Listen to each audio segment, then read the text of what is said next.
ज़मीन पर मिल जाएँगी, कुछ ऐसी फीलिंग दी जा रही है पाकिस्तान को? शायद हाँ। पाकिस्तान को ऐसी एक फीलिंग दी गई है जिसमें ये कहा गया है कि तुम्हारे लिए आर्टिफ़िशियल आइलैंड बनाया जाएगा और उस आर्टिफ़िशियल आइलैंड में जाकर रहो। कई पाकिस्तानी खोपड़ी खुजालते हुए कह रहे होंगे, "अबे! तो हमारा खैबर पख्तूनख्वा खाली पड़ा हुआ है, हमारे यहाँ पर बलूचिस्तान में इतना बंजर जगह पड़ी हुई है, कोई यहाँ रहने नहीं आएगा क्या? क्या सभी को जाकर आइलैंड पर रहना है?" जी नहीं। ट्रंप ने सपना दिखाया है, पाकिस्तान को दिखाया है, किस बात पर? कहा है कि सुनो तुम्हारे पास बहुत तेल है, तुम उस तेल को निकाल काहे नहीं लेते हो? पाकिस्तानी इस बात पर एकदम नचाए घूम रहे हैं कि साहब पाकिस्तान के अंदर इतना तेल है कि उसे निकालने के लिए उसे आइलैंड बनाना पड़ेगा। ब्लूमबर्ग की एक खबर इस समय हेडिंग है और कहा जा रहा है कि पाकिस्तान तेल निकालने के लिए एक आर्टिफिशियल आइलैंड समुद्र में बनाने जा रहा है। किसके मोटिवेशन पर? इन भाई साहब के मोटिवेशन। इनने क्या कह दिया है? इनसे कहा गया है कि तुम अपने पाकिस्तान की जो पेट्रोलियम लिमिटेड कंपनी है, उससे कहो कि वो अरब सागर में जाकर पहले एक आइलैंड बनाए, आइलैंड पर जाकर मशीनें खड़ी करे और समुद्र की गहराइयों की तलहटी में से तेल निकाल कर बाहर लाए। कुछ ऐसा आइलैंड यानी कि समुद्र की गहराई में जाने के लिए एक बेस बने, एक ऐसा आइलैंड यानी कि पानी के बीच में से अगर तुम्हें तेल तलाशने जाना है, तो कैसे जाओगे? तो बोले एक काम करो, पहले पूरी एक खुद की जमीन बनाओ, जहां जाकर मशीनें खड़ी कर सको और फिर वहां से जाकर के ड्रिलिंग करके तुम तेल निकालो। सर आइलैंड की ज़रूरत क्या है?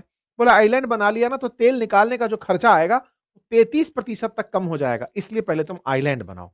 अच्छा, तेल ना तलाशें पहले? बोले नहीं, नहीं, तेल तलाशने के लिए भूमिका का निर्माण करो और इस तरह से फिर पाकिस्तानियों तेल निकालो कि एक दिन तुम्हारा तेल भारत खरीदेगा।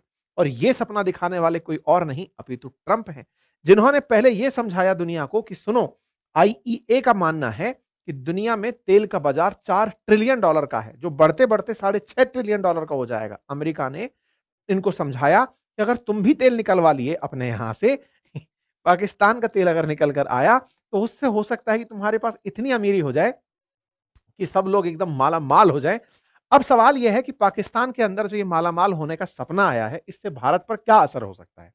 और कैसे ये सपना आया? असल में आपको याद होगा ट्रंप का वो काल, जिस समय पर भारत-पाकिस्तान के युद्ध को रुकवाने के बाद उनके दिमाग की नस दब गई। उनका लगता है कि भारत-पाकिस्तान को लड़ने से रुकवाया, उसके बाद उनके जीवन में कुछ और बड़ा नहीं हुआ। वो वहीं पर अटके हुए हैं और रिपिटिटिवली 61वीं बार बोल चुके हैं कि भारत-पाकिस्तान का युद्ध मैंने रुकवाया था और इसको रुकवाते-रुकवाते वो इतना आगे तक निकल गए कि हमने टैरिफ का डर दिखाया था, तब जाकर रुके थे। 350% टैरिफ का डर दिखाया था, तब जाकर के ये रुके थे। ये बात है जुलाई 31 की, जब ट्रंप खुशी में इतने आगे निकल गए कि कहा कि पाकिस्तानियों को चाहिए कि वो अपने मैसिव ऑयल रिजर्व का, जो अरब सागर में उनके पास है, उनका एक्सप्लोरेशन करना चाहिए। क्या पता एक दिन इंडिया उनसे तेल खरीदने आ जाए। भाई साहब, इंडिया तेल खरीदेगा पाकिस्तान से, जो पाकिस्तान खुद 80% तेल इंपोर्ट करता है, उसे इस तरह का सपना दिखाया गया। बात जुलाई की थी, शहबाज शरीफ ने सीरियसली ले ली, नवंबर आते-आते। नवंबर 19 के दिन ये खबर तैरने लगती है और खबर आती है, इसी बात को मानते हुए पाकिस्तान अब रियल में तेल निकालने के लिए सोच रहा है कि जब ट्रंप ने कह दिया कि तेल है, तो तेल है, चलिए तेल निकालते हैं।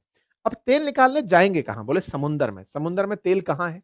तो देखिए समुद्र का पानी जितनी तलहटी तक जाएगा, तलहटी के नीचे ड्रिल किया जाएगा, यानी कि पानी भी किसी जमीन पर भरा हुआ है। उस जमीन की गहराई में जब जाओगे तो वहां से तेल निकाल कर लाओगे, यानी कि समुद्र की गहराई चलो और उसके बाद में जाकर के ड्रिलिंग करो। देखो ये है अरब सागर, जिसे भारत पाकिस्तान साझा करते हैं गल्फ के साथ।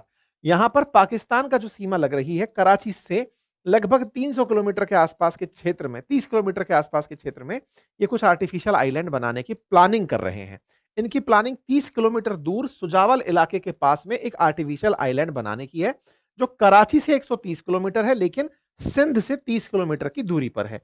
तो समुद्र के अंदर, अच्छा ये समुद्र के नीचे की जो शेल्फ्स दिखाई दे रही है ना आपको, एडिशनल जो ये एरिया दिखाई दे रहा है, सामान्यतः इन्हीं क्षेत्रों के अंदर तेल की अपेक्षा होती है।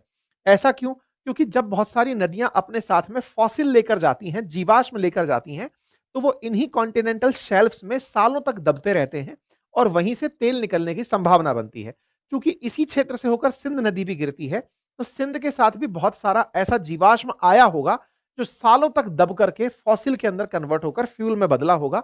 ये एक थ्योरी है जिसके आधार पर कॉन्टिनेंटल शेल्फ में दुनिया भर के अंदर तेल तलाशा जाता है। यही मान करके भारत में भी जो बॉम्बे हाई है मुंबई के नजदीक, वहां पर तेल इसी कंसेप्ट के आधार पर तलाशा जाता है। दुनिया भर में नदियों के मुहानों पर तेल को इसी थॉट के साथ तलाशा जाता है। कहा जा रहा है इस आइलैंड की मदद से ये लोग 25 तेल के कुएं खोदेंगे और आइलैंड बनने से फायदा ये होगा कि आने वाले समय में बहुत सारी जो समुद्र की लहरें हैं, वो उस आइलैंड को नुकसान नहीं पहुँचाएँगी, कुएँ को नुकसान नहीं पहुँचाएँगी और तेल का एक्सप्लोरेशन चलता रहेगा। आपको सुनकर के तो लगेगा कि सर देखिए कितनी बड़ी बात है। ये लोग तेल गैस खोज रहे हैं और हम बैठकर तमाशे देख रहे हैं।